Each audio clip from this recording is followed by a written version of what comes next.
सीधा सवाल में मैं बात करूंगा बैलेंसिंग एक्ट की। तेरी भी बात मान ली और दूसरे की भी बात मान ली, संतुलन बना रहे। और खासकर चुनावी मौसम हो तो संतुलन बहुत जरूरी हो जाता है। नफे और नुकसान का आकलन हर बात पर किया जाता है। और आज ये मैं क्यों कह रहा हूं कार्यक्रम की शुरुआत में ही, क्योंकि आज सुप्रीम कोर्ट का लगभग 4 महीने बाद वक्फ संशोधन कानून पर एक आदेश आया। 4 महीने बाद, पर वो अंतरिम आदेश। भाई सुरक्षित रख लिया था फैसला, पूरा आदेश सुना देते कि या तो हम कानून पर स्टे लगा रहे हैं, वरना संसद में बाकायदा लोकसभा राज्यसभा में पास होने के बाद, राष्ट्रपति की संस्तुति के बाद कानून बना था, कानून मुकम्मल है, संसद ने बना दिया, इसे लागू किया जाए। पर नहीं भाई, बिहार में चुनाव भी तो हैं, जेडीयू का एक मुस्लिम वोट बैंक भी है। तो क्या यहां पर संतुलन बैलेंसिंग एक्ट की गई है कि अंतरिम आदेश आ गया, उसमें मुसलमानों में थोड़ा उत्साह, एक उम्मीद की किरण। इस कानून का नाम ही उम्मीद है। दरअसल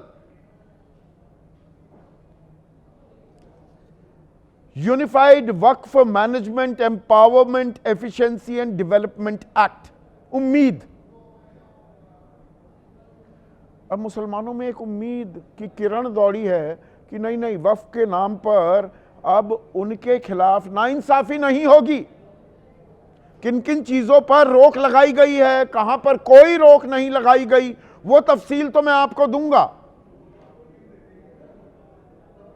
पर असदुद्दीन अवैसी कह रहे हैं कि नहीं, ये तो अंतरिम आदेश है, पूरे आदेश का तो अभी इंतजार करना होगा। और वो तो यहां तक कह रहे हैं कि देख लीजिएगा, कानून के नियम केंद्र सरकार ही बनाएगी। तो ये अंतरिम आदेश में जो थोड़ी राहत मिलती दिखाई दे रही है मुस्लिम समाज को, ये फौरी राहत है। असल में कानून तो क्या ये बनकर रहेगा ही। और सरकार अब ये कह रही है कि देखिए, हमारे कानून पर स्टे नहीं लगाया, यानी कि सरकार की कोई फजीयत नहीं हुई। तो मुस्लिम समुदाय भी खुश, सरकार भी खुश। पर यह खुशी कब तक बरकरार रहेगी? यह सिर्फ चुनाव तक एक अंतरिम व्यवस्था कर दी गई है क्या? इस पर आपकी राय, आपके सुझाव और आपके सवाल, जो सीधा सवाल के अहम हिस्सा बन चुके हैं, उनका रहेगा इंतजार। तो आज सीधा सवाल में हम बात करने वाले हैं वक्फ संशोधन कानून की। लगभग 4 महीने हो चुके हैं, फैसला सुरक्षित रखा हुआ था सुप्रीम कोर्ट ने। सुप्रीम कोर्ट में यह मामला पहुंच गया था। वक्फ, आरोप लगातार ये लगते हैं कि वक्फ के जरिए, इन बोर्डों के जरिए जमीन पर कब्जे का गोरख धंधा चल रहा है। कहीं भी वक्फ बताकर जमीन हथिया ली जाती है। संसद, देश की संसद को भी वक्फ की जमीन बताया जाता है। महाकुंभ हुआ प्रयागराज में, वहां पर भी एक बड़े जमीन के टुकड़े को वक्फ की जमीन बताया गया। पर इसमें आधी हकीकत आधा फसाना है क्या? और मुस्लिम समुदाय कहता है ये हमें डराने का एक तरीका है क्या? हमारी धार्मिक आजादी में दखल देने की कोशिश की जा रही है क्या? वक्फ बोर्ड को लेकर सरकार के पेट में दर्द होता है। हिंदू संगठन जो हैं, या हिंदू ट्रस्ट हैं, या मंदिर हैं, वहां पर कोई सवाल जवाब नहीं किए जाते। तो दरअसल इन्हीं सब को लेकर जब सरकार ने कानून बनाने की अपनी मंशा जाहिर कर दी, 2 अप्रैल को लोकसभा में यह विधेयक, संशोधन विधेयक पास हो गया और 4 अप्रैल को राज्यसभा में, 5 अप्रैल को बिल को मंजूरी दे दी राष्ट्रपति ने, यानी कि संस्तुति दे दी, तो वो कानून बन गया। तो उसके बाद 150 से ज्यादा याचिकाएं सुप्रीम कोर्ट में दाखिल की गई, जिनमें 72 पर सुनवाई हुई। और यह सुनवाई ये शुरू हुई अप्रैल के महीने में ही। इनमें तारीख मैं आपको बता दूं, 16 और 17 अप्रैल को तत्कालीन मुख्य न्यायाधीश सुप्रीम कोर्ट के संजीव खन्ना, उन्होंने 16 और 17 अप्रैल को याचिकाओं की सुनवाई की। केंद्र सरकार ने याचिकाओं को खारिज करने की मांग कर दी सुप्रीम कोर्ट में। अब उसके बाद सुप्रीम कोर्ट ने 29 अप्रैल को नई याचिकाओं पर विचार से इनकार कर दिया। फिर मुख्य न्यायाधीश चीफ जस्टिस ऑफ इंडिया बदल गए। 13 तारीख को संजीव खन्ना सेवानिवृत्त हो गए। 15 मई को नए मुख्य चुनाव आयुक्त और मुख्य न्यायाधीश chief justice of India BR Gavai, उन्होंने अंतरिम राहत के मुद्दे पर 20 मई की तारीख तय कर दी और 20 और 22 के बीच में यह फैसला फिर सुरक्षित रख लिया गया। तो मई, जून, जुलाई, अगस्त, सितंबर, लगभग 4 महीने बाद आज फैसला आया, पर फैसला अंतरिम था। अरे 4 महीने बाद भी अंतरिम फैसला क्यों दिया जा रहा है? अंतिम फैसला क्यों नहीं दिया गया? पर जो अंतरिम फैसला आया उसमें सरकार को एक जगह राहत मिलती दिखाई दी कि इस कानून पर स्टे लगाने से इनकार कर दिया सुप्रीम कोर्ट ने। और इसमें देखिए सुप्रीम कोर्ट की जो मंशा विचार है कि भाई संसद का अख्तियार होता है कानून बनाना, कानून सुप्रीम कोर्ट नहीं बनाता है। कानून is it good in law और बैड इन लॉ, ये काम होता है सुप्रीम कोर्ट का। कानून बनाने का हक तो संसद का, वो हम देते हैं, अपने सांसद चुनकर उन्हें वहां भेजते हैं, तो उसमें ज्यादा दखलंदाजी नहीं। ये सुप्रीम कोर्ट का रुख रवैया रहा है।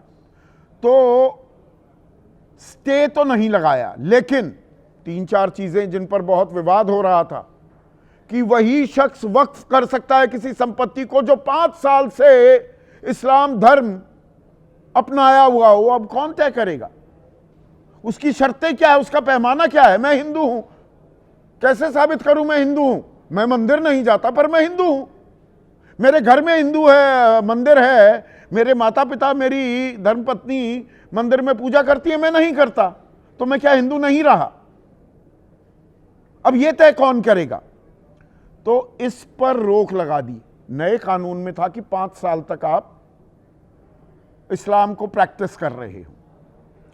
भूमि विवाद, अब विवाद हो गया कि यह वक्फ की जमीन है या नहीं। नए कानून ने यह अधिकार दे दिया था कलेक्टर को। अब कलेक्टर तो खुरपेच कर सकता है सरकार के आदेश पर, और आजकल तो चरण वंदना करते दिखाई देते हैं बहुत से अधिकारी, साष्टांग हुए रहते हैं जो भी सत्ता में होता है उसके सामने। तो सुप्रीम कोर्ट ने कहा कि नहीं, कलेक्टर नहीं है तो ट्राइब्यूनल करेगा तय, विवाद सही है या गलत है, और उसके बाद हाई कोर्ट में भी जाया जा सकता है। फिर जो बोर्ड बन रहे थे, वक्फ बोर्ड, केंद्रीय भी और राज्यों के भी, अब केंद्र में 22 मेंबर थे, पर जो संशोधित जो कानून आया उसकी धारा 9, 14 और 23 वो क्या कहती है? ये कपिल सिब्बल देश के जाने माने वकील हैं, उनका दावा है कि 22 सदस्य थे, अब तो 12 तक, यानी कि बहुमत गैर मुसलमानों की हो सकती है। तो कानून मुसलमानों का, पर उसको लागू करने के लिए जो बोर्ड है उसमें गैर मुस्लिम भी ज्यादा हो सकते हैं। सुप्रीम कोर्ट ने कह दिया नथिंग डूइंग, 4 से ज्यादा 22 में से गैर मुस्लिम नहीं हो सकते। केंद्रीय बोर्ड में और राज्य बोर्ड में 3 से ज्यादा नहीं, 11, वहां 11 में 7 भी हो सकते थे पहले। और साथ ही साथ यह भी कह दिया कि वक्फ बोर्ड का जो CEO है, चीफ एग्जीक्यूटिव ऑफिसर, बेहतर होगा कि वो मुसलमान हो, बेहतर होगा। सीधा सीधा क्यों नहीं कह दिया भाई मुसलमान होना चाहिए? हिंदू बोर्ड का, किसी भी ट्रस्ट का कोई मुसलमान या गैर हिंदू उसका CEO हो सकता है क्या? ये हीला हवाली, ये ग्रे एरियाज क्यों छोड़ दिए गए? वक्फ बाय यूजर को मान्यता ना देने का प्रावधान, भाई ये वक्फ की जमीन है, यहां पर कब्रिस्तान है या मस्जिद है, सालों से चली आ रही है, कोई डीड नहीं है, कागजात नहीं है, पर उसका इस्तेमाल हो रहा था। इसे अब मान्यता नहीं दी जाएगी। नए कानून में ऐसा कहा गया। अब सुप्रीम कोर्ट कह रहा है मनमाना नहीं है। अब इन बातों को लेकर एक जगह जहां खुशी है मुस्लिम समुदाय में, थोड़ा गम भी है, कहीं खुशी कहीं गम। संपत्ति रजिस्ट्रेशन का प्रावधान बरकरार रखा गया है और संरक्षित स्मारक जो हैं वो वक्फ संपत्ति नहीं हो सकते। ये नया कानून जो कह रहा था, इसे भी बरकरार रखा गया है। तो असदुद्दीन ओवैसी कह रहे हैं भाई जल्दी से अंतिम फैसला ला दो। ठीक है, ये अंतरिम फैसला तो आ गया, और धर्म बदलकर कितने लोगों ने जमीन वक्फ की। ये 5 साल का जो कानून, हालांकि इस पे स्टे लग गया है, सरकार के पास डेटा होगा, सरकार डेटा क्यों नहीं देती। और जनजाति समूह के मुसलमान संपत्ति को वक्फ नहीं कर सकते, क्यों नहीं कर सकते। और जो पार्टी जिसकी सरकार है, अगुवाई कर रही है, जो मुसलमानों को टिकट देने को तैयार नहीं, इनके बारे में इतना परेशान क्यों है। ये राजनीतिक सवाल पहले भी पूछ रहे थे, अब फिर पूछा है। जबकि अरशद मदनी जमीयत उलमा हिंद के अध्यक्ष हैं, वो कह रहे हैं कि 3 विवादित धाराओं में मिली राहत का हम स्वागत करते हैं। इसे काले कानून के खत्म होने तक कानूनी और लोकतांत्रिक जद्दोजहद जारी रहेगी। जबकि खालिद रशीद फिरंगी महली वो कह रहे हैं कि सबको धार्मिक स्वतंत्रता मिली है, उसमें किसी का हस्तक्षेप नहीं होना चाहिए। Yasmin Farooqui all India Muslim personal law board के सदस्य हैं, वो कह रहे हैं कोर्ट को पूरे कानून पर रोक लगानी चाहिए थी। जिन बिंदुओं पर रोक लगाई है वो बहुत बेसिक है, उम्मीद है कि कोर्ट इंसाफ करेगा। पर सरकार कह रही है, संसदीय कार्य मंत्री किरण रिजिजू कह रहे हैं कि देखिए कानून पर तो कोई रोक लगाई नहीं है। और ये रोक क्या फौरी रोक है, अंतरिम फैसला, अंतिम फैसला, ये अंतरिम जो आया है, अंतिम फैसले में क्या कुछ बदलाव भी हो सकता है। और वो अंतिम फैसला क्या जब चुनाव मुकम्मल हो जाएंगे बिहार में उसके बाद आएगा। असदुद्दीन ओवैसी क्या कह रहे हैं और किरण रिजिजू क्या पलटवार कर रहे हैं, पहले उस पर एक नजर। ये जो इंटरिम ऑर्डर आया है, इससे जो कानून मोदी सरकार ने बनाया है, मोदी गवर्नमेंट ने बनाया है या एनडीए ने बनाया है, इससे वक्फ प्रॉपर्टीज का तहफ़्फ़ुज़ नहीं होगा, प्रोटेक्शन नहीं होगा। गहराई से चर्चा करने के बाद उसको खारिज नहीं कर सकता है, यही सुप्रीम कोर्ट ने आज मोहर लगाया है।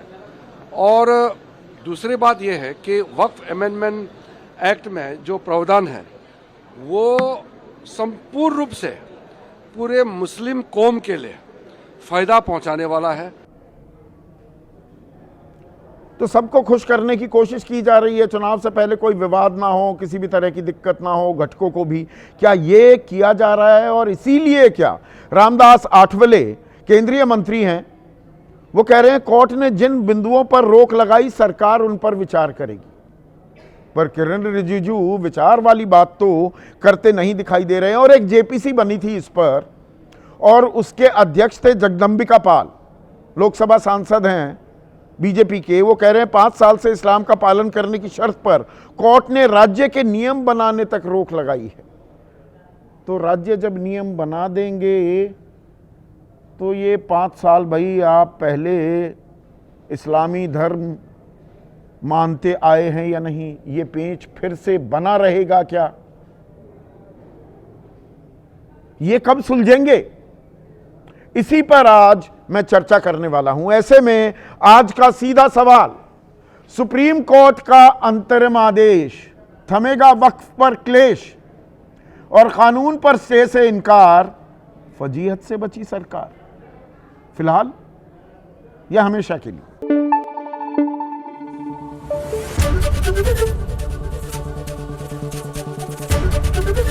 एबीपी न्यूज आपको रखे आगे।